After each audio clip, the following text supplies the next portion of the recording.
All right, day 23. At this point, I don't know if it matters much because with the holidays coming up, this 25 days of review might turn into like 31. Run it through the end of the month because I still have a few more albums I need to get caught up on. I will have more time to do so tomorrow. Been busy this weekend. Tomorrow, Christmas Eve, should be more free. Hopefully, I'll get through a good chunk of albums tomorrow. But yesterday, today, day before, just been running around.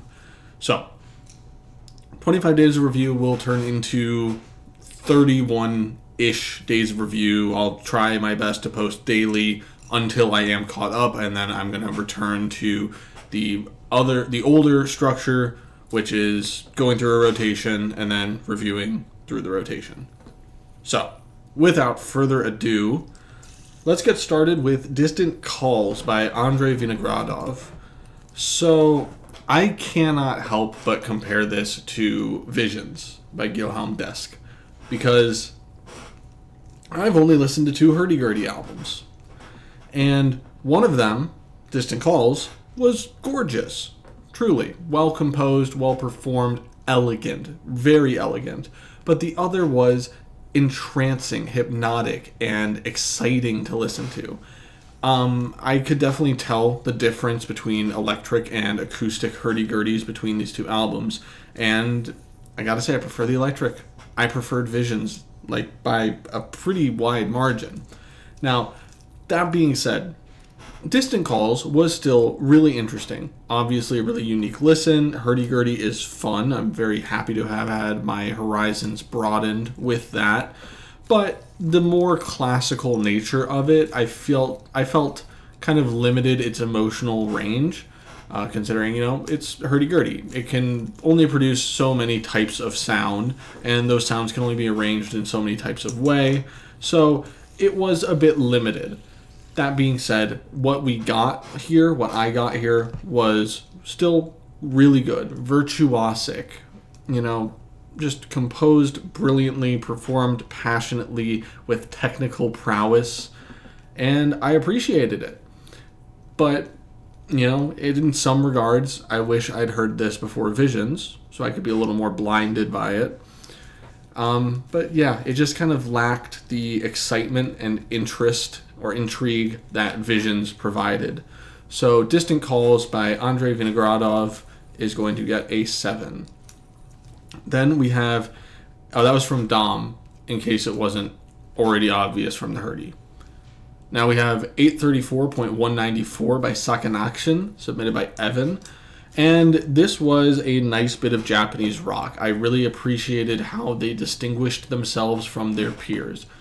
Evan, I'm sorry, especially with, me packing these reviews in. You've probably gotten really sick of me hearing it, but a lot of this Japanese rock that you submit sounds quite similar to one another. But I'm just going to say Sakanaction. They did a great job distinguishing themselves. I thought their vocalist, despite me not being able to understand the lyrics, had a very good amount of charisma with him. I liked the funk inspiration. I liked the application of funk.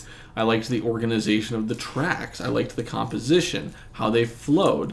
We got a nice variety of emotions, too, on this. I thought, through and through, super solid, and honestly, one of the more standout albums of J-Rock we've gotten.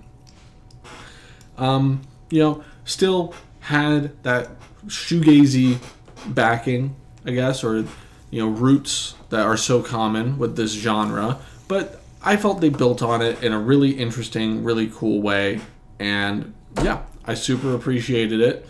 So 834.194 by Sakanaction, that's 8.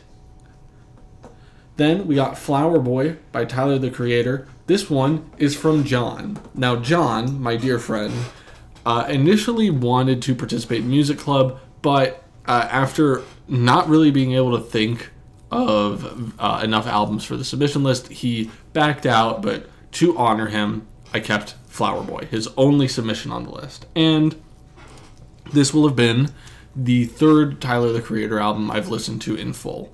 I've listened to this, Igor, and Chromacopia. And this is my second favorite. I think Chromacopia was a more mature, more interesting, and deeper album. I liked the themes that it explored, and I liked the greater experimentation that Tyler did on that album. But Flower Boy was a super cohesive project. The features on this album were insanely good. They all brought their A game and carried the heat on this one. Just phenomenal. The bars, as always from Tyler, well done, well performed. The beats, very satisfying, very gratifying. And I think overall, Chromacopia I think I prefer as an album, but I think Flower Boy was a more cohesive project as a whole. Really appreciated it, and I think that now I can call myself a fan of Tyler the Creator, except Igor. I don't really understand the hype on Igor. But Flower Boy, thought it was really solid. I'm going to give it an 8. All right, and then I'm going to wrap yesterday and today's albums together just to kind of get it done. So yesterday's album was Heavy Weather by Weather Report from Brendan. And, ooh, a little bit of spice. This is, I imagine, what the Weather Channel band would do. And it might be the association, Heavy Weather, Weather Report. This is Weather Channel music at its peak, given all the resources, all the time, all the creative freedom that they could ask for. And, oh man, I love it. It's it's smooth, but fascinating, interesting, just really creative, really engaging jazz. And I loved it. Easy listening, never a challenge, but engaging with it was good. I liked it. I thought it was really cool. And as someone who hasn't been exposed to a lot of jazz, this was a piece of jazz that I really enjoyed. Smooth, suave, but exciting, bold, brave. Yeah. Yes. Heavy Weather by Weather Report. That is an 8.5 out of 10. Real solid. Then for today, we had Matawan Collected Works 2010 to 2014 by Planning for Burial from Dom. Now, I preferred Beneath the House. This album was a lot murkier. And I understand that's kind of the idea, gloomcore, gloomgaze, slowcore. That brutality and that, I guess, anguish that you hear in the instruments and just the, sounding like you're listening to it from the bottom of a well is the point. But Planning for Burial, I just felt, or not Planning for Burial, Beneath the House, I felt just had better production throughout and was a more interesting project. It's collected works. It's going to be less cohesive, sure.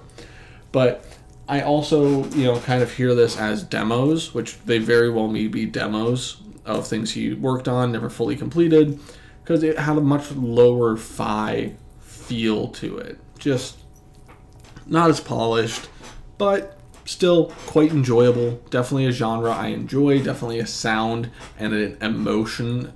I don't know why I said that like that.